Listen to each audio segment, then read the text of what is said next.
Hello my dear கிரிக்ஸ் viewers, உங்க எல்லாருக்கும் ஒரு பெரிய வணக்கம். இன்னைக்கான வீடியோ என்ன அப்படின்னா, ஐபிஎல் 2025 பத்தி ஒரு அப்டேட் வந்து கிடைச்சிருக்கு. என்ன ப்ரோ, ஐபிஎல் 2024 இன்னும் கொஞ்ச நாள்ல ஆரம்பிக்க போகுது, அதுக்குள்ள இன்னும் ஒரு வருஷம் கழிச்சு நடக்க போற 25 அப்டேட்டை பத்தி பேசுறீங்களே அப்படின்னா, எஸ் அப்டேட் கிடைச்சிருக்கு.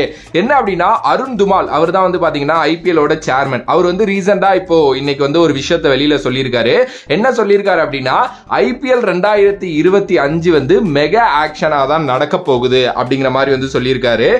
இந்த கேள்வி ஏன் இப்போ வந்துச்சு அப்படின்னா, நிறைய ரீசன்ஸ் வந்து அதுக்கு வந்து இருக்கு. ஓகே, ஏன்னா நெக்ஸ்ட் இயர் மினி ஆக்ஷன் இருந்துச்சு அப்படின்னா நிறைய பிளேயர்ஸ் வந்து அந்த ஒரு சீசன் விளையாண்டுட்டு போயிடலாம் அப்படிங்கிற மாதிரி இருப்பாங்க.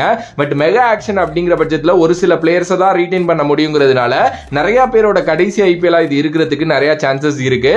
ஸோ அருண் துமால் அதை இப்போ கன்ஃபார்மே பண்ணிட்டாரு. ஐபிஎல் 2025 தான் வந்து பாத்தீங்கன்னா மெகா ஆக்ஷன் நடக்க போகுது. ஸோ ஒரு டீம் மேக்ஸிமம் 3 பிளேயர்ஸை ரீடைன் பண்ணலாம் அப்படிங்கிற மாதிரி வந்து பாத்தீங்கன்னா சொல்லியிருக்காங்க.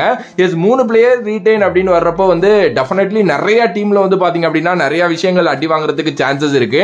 முக்கியமான பிளேயர்ஸ் நிறைய பேர் வந்து பாத்தீங்கன்னா ரிலீஸ் ஆகிறதுக்கு சான்சஸ் இருக்கு அப்படின்னே வந்து சொல்லலாம். இதை தாண்டி வந்து பாத்தீங்கன்னா இன்னும் ஒரு சில சூப்பரான இன்ட்ரெஸ்டிங்கான விஷயங்களும் வந்து சொல்லப்பட்டிருக்கு.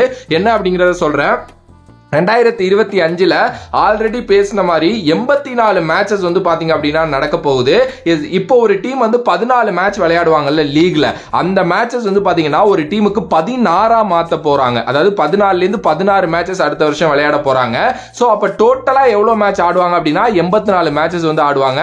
பிளே ஆஃப்ஸ்ல எந்த ஒரு சேஞ்சஸுமே வந்து பாத்தீங்க அப்படின்னா கிடையாது. அந்த டாப் 4 டீம்ஸ் வந்து எப்படி வந்து குவாலிஃபயர் ஆடி எலிமினேட்டர் ஆடி ஃபைனல் ஆடுவாங்களோ அது மாதிரி தான் வந்து பாத்தீங்க அப்படின்னா இருக்க போகுது. அண்ட் கொஞ்சம் அடுத்தடுத்த வருடங்கள்ல இந்த மேட்சஸ் வந்து இன்க்ரீஸ் பண்றதுக்கு இன்னமும் நிறைய சான்சஸ் இருக்கு அப்படிங்கிற மாதிரி சொல்றாங்க. அண்ட் இப்போ ஏதாவது பாசிபிலிட்டிஸ் இருக்கா புதுசா ஏதாவது டீம்ஸ் உள்ள வர்றதுக்கு? ஏன்னா ஆல்ரெடி 10 டீம் இருக்காங்க, இன்னும் ஒரு சில டீம்ஸ் வந்தா எப்படி இருக்கும் நீங்க யோசிக்கலாம். பட் ஆனா அதுக்கு பாசிபிலிட்டிஸே கிடையாது. பிகாஸ் ஒரு காலண்டர் இயர் பிளான் பண்ணிட்டாங்க அப்படின்னா அதுக்கு ஏத்த மாதிரி டீம்ஸ் அதுக்கு ஏத்த மாதிரி பிளான்ஸ் வச்சு தான் போறாங்க.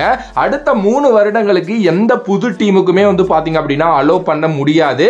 சோ அதனால மெகா ஆக்ஷன் நடந்து அடுத்து வந்து பாத்தீங்க அப்படின்னா ஒரு 2 வருஷம் மினி ஆக்ஷனோட அடுத்த ஒரு 3 வருஷத்துக்கான செட்டப் வந்து பண்ண போறாங்க.